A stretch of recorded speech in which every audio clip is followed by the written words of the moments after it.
Bonjour tout le monde, j'espère que vous allez bien. Aujourd'hui, je vous présente un jeu d'improvisation qui va aider les jeunes âgés entre 8 et 14 ans, de façon plus spécifique entre 9 et 12 ans, à développer leurs habiletés sociales en réfléchissant à différents comportements qu'ils peuvent adopter dans une variété de situations qui vont mettre leurs habiletés sociales au défi. Je vous donne des exemples de cartes.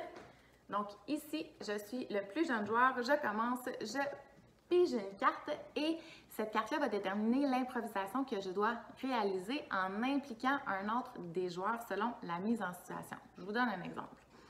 Pendant que tu joues chez elle, une amie te prend en photo à la salle de bain.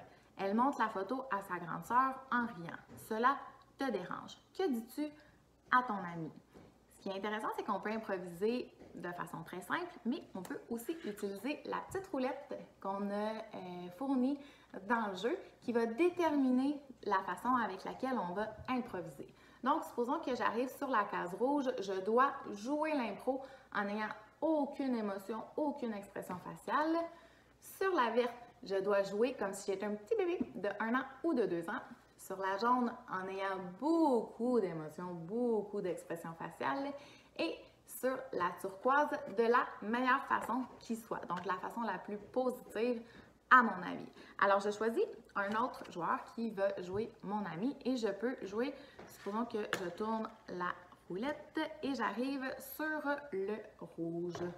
Donc, je peux dire, j'ai pas vraiment aimé ça que tu me prennes en photo. Ça m'a fait de la peine que tu ris de ma photo.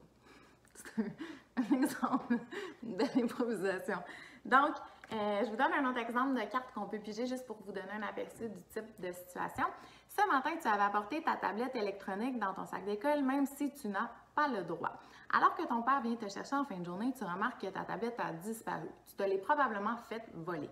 Que dis-tu à ton père? Donc, vous voyez que ça peut être des situations qui sont très réalistes et qui vont amener les jeunes à réfléchir de la façon qu'ils auraient à réagir ou qu'ils réagiraient dans une situation donnée. Ce qui est intéressant aussi, c'est qu'on vous donne la possibilité, en vous fournissant une liste de questions, de faire un retour sur les improvisations avec les jeunes. Donc, c'est des questions que vous allez pouvoir répondre avec tous les joueurs pour susciter des conversations, puis amener la réflexion plus loin. Je vous en donne un ou deux exemples.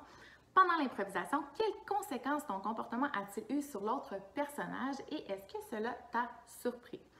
Pendant l'improvisation, crois-tu que l'autre personnage aurait pu réagir différemment? Est-ce que cela aurait été mieux? Donc, encore une fois, pour aller un petit peu plus loin, puis pour donner des exemples de comportements ou d'impact des comportements qui vont surgir à la suite des situations. Dans le paquet de cartes, vous allez également retrouver des cartes spéciales où l'enfant va avoir à réfléchir encore un petit peu plus au joueur qu'il va choisir pour introduire le personnage de son choix dans la mise en situation. Je vous donne un exemple. Une personne de ta classe te fait remarquer que l'on voit l'étiquette de ta petite culotte dépasser de ton pantalon. Elle rit très fort et le dit aux autres élèves autour. Comment réagis-tu dans cette situation? Donc, je pourrais choisir par exemple mon père qui jouerait l'enseignante à qui j'irai me confier, par exemple. Dans le guide d'accompagnement, on vous propose encore une fois des façons d'aider votre jeune lorsqu'il a de la difficulté à répondre aux questions. On vous donne aussi une foule de stratégies pour supporter le développement des habiletés sociales de votre enfant. Puis, on donne des exemples de réactions, donc des exemples de réponses que vous pouvez donner et qui correspondraient à des réactions soit prosociales, donc des comportements positifs à l'égard des autres, des exemples de réactions qui sont acceptables socialement, puis d'autres attitudes qui sont jugées comme étant inadéquates socialement, encore une fois, pour supporter la stimulation que vous allez donner à votre jeune, puis la façon que vous allez lui présenter ces différents concepts-là. Donc vraiment, un beau petit jeu qui peut être super le fun en famille. Vous pouvez jouer à l'intérieur, à l'extérieur, un après-midi de pluie comme à l'apéro. Amusez-vous!